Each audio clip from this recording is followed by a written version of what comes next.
Nyoxx wa Kata niarikitie kwigwatira uhotani munene na muthuri wake Kata ni worekereirie ndeto ici akimcongratulate and to also let her know how proud he is of her.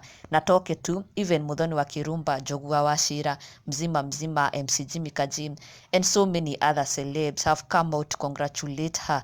Kata has personally penned down this congratulatory message to her saying, Nyoxx wa Kata, listen and listen to me carefully.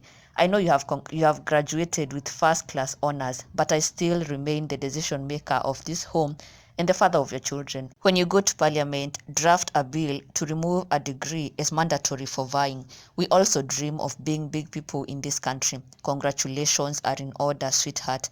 Well deserved and well done. Na nisiitwe mubaba. Wow. Nyoxx niacokire reply akimwira haro Kata simu tuko site. Hiyo nayo nasema nimenyenyekea for the love and support, for taking care of the babies when doing homework, for all the sacrifices for this day to be a success. Nasema asante. And for all the love mmenionyesha na washukuru. God bless, it's been real. She has graduated with first class honors. Wow, congratulations to her. Na niarauga Kata has really played a big role in making it a success, taking care of the kids while she was studying, and for that she is very, very much grateful. Muthoni wa Kirumba ndanatigwo na thutha. She said congratulations. MC Jimmy Kajim also wrote congratulations Nyoxx wa Kata.